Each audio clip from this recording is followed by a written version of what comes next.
Kaya nga. Para makapili kayo ng pwedeng ano. Pero parang kailan lang, di ba? Parang kailan lang yung Diyos ko, yung masayang buhay, di ba? June. Malakas naman yun siya eh. Lakas nun eh. Kaya nga. Pero ganyan talaga ang buhay.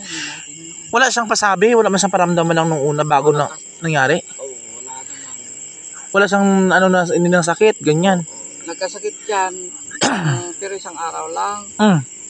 Pero nung pinuntahan ko, okay naman na siya. Kasi may taong nagpaluto sa akin. Oo.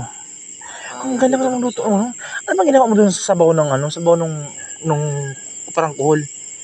Iba yung ano lasa eh. Oh, masarap yun. Suka lang yun? Suka. Hindi, kalamansi at saka yung ano, yung boneless na bagoong. Tapos tinatad na sibuyas at saka luya. Walang suka yun? Wala, kalamansi yung nilagay ko doon. Okay.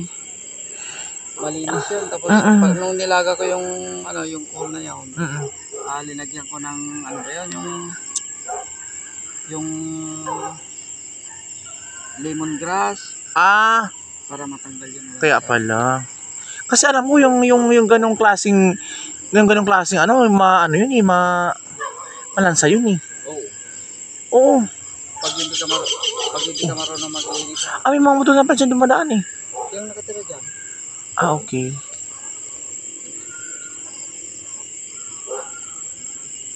Ba't ito dito kinuha nila? Dapat kinuha nila to para naayos yung... Ayaw nila kunin kasi bawang. Bakit? Pag ganyan lang yung hukay.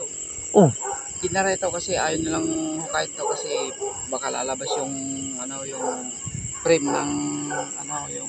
pinaka ano? Yung ano ba yun? Foundation. Oo. Pero okay rin to kasi hindi man ganun isarain eh. Yung iba kasi mga ginagawang ito, sira na. Lalo na ngayon, inaano ni Bongbong Marcos niya, mga ganito. Chine-check na niya. Project na mga Dike. flood control. Oo. Ito kasi tuloy-tuloy na wala nang patid ito. Ito. Ngayon, doon naman, nagsimula na doon, mga siguro mga 800 meter. Magkasalubong na yan. Okay. Itong side na dito. Mga 800 meter na magkasalubong. Ang ganda no?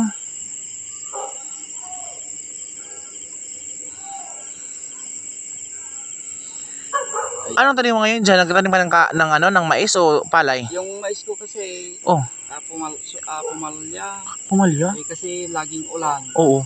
Na sobra sa tubig. Kaya sana makakuha rin. May natira pero ang kukunin ko na lang yung pangbinhi. Binhi na lang. Ngayon puro palay na dyan. Yung dyan sa may gripo ni tatay. Palay na? Oo, puro palay na hanggang doon yung tanim ko. Grabe. Bukas pag balik nyo dito, pasyal tayo doon. Pag galing namin Bagyo.